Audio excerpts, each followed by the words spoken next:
Emirates ကောင်းကင်အောင်အနာဂတ်ကိုလှမ်းငေးတဲ့အခါအားလုံးပဲမင်္ဂလာပါရန်ကုန် Sport TV ကနေပြန်လည်ကြိုဆိုလိုက်ပါတယ်ကျွန်တော်တို့ကိုဆုံးပါဝီလီယံဆလီဘာဟာအသင်းနဲ့စာချုပ်အသစ်အတွက်သဘောတူညီမှုရခဲ့ပြီလို့ယုံကြည်စိတ်ချရတဲ့သတင်းအရင်းမြစ်တွေကဇက်တိုက်ဖော်ပြလာကြတယ်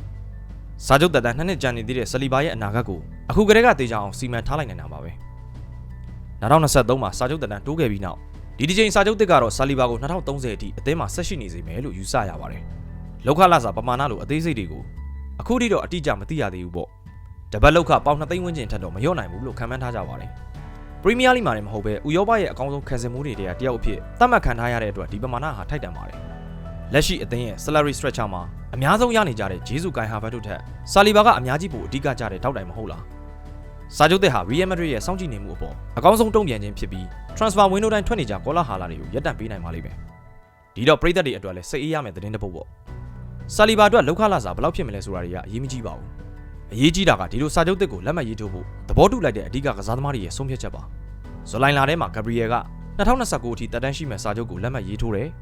ဟေးလန်ကျက်ပွင့်နေဖြစ်တဲ့ Wannery Skelly တို့ရဲ့အနာဂတ်ကို Emirates နဲ့တွဲချီထားလိုက်တယ်အခုလဲဆာလီဘာပေါ့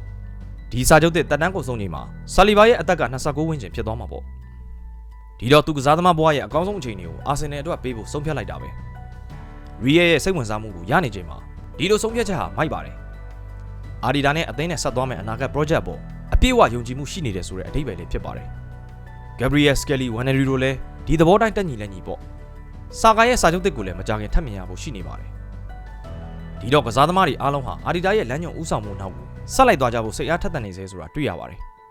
ကျွန်တော်တို့ကအာဒီဒါကို6နှစ်လောက်အချိန်ပေးပြီးပြီဖြစ်တဲ့အပြင်လက်ရှိအန်ဒရီဘာတာဖြည့်တင်းပေးထားတဲ့အသင်းရဲ့ squad ဟာအကောင်းဆုံးအနေအထားမှာရောက်နေပြီမို့ဒီယာဒီတော့စင်ကြီးတွေလက်မခံတော့ပါဘူး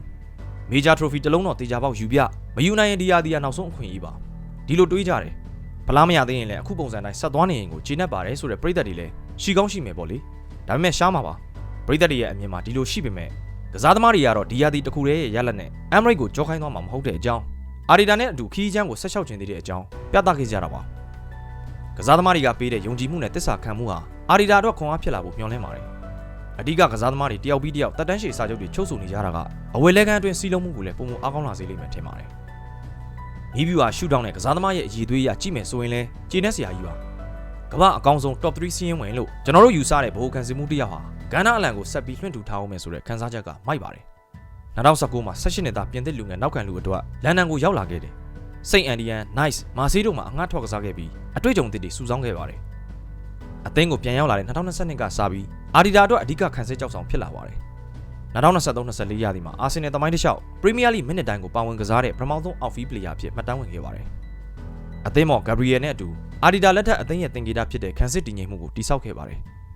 ပြိုင်ပွဲစုံ138ပွဲကစားထားပြီးသူ့ရဲ့ debut ရာသီကနေစပြီးရည်တွက်ရင်အသင်းအတွက် position 1 touches successful passes ဒီမှတ်တမ်းတွေကိုဦးဆောင်နေပါတယ် clearances area duel 1 tackle 1ဒီဘိုင်းတွေမှာ Gabriel ရဲ့နောက်ကနေရပ်တည်နေပါတယ် progressive pass progressive carry တွေဟာအသင်းရဲ့ build မှာဆာလီဘာရဲ့အခန်းကဏ္ဍကိုဖော်ပြနေပါတယ်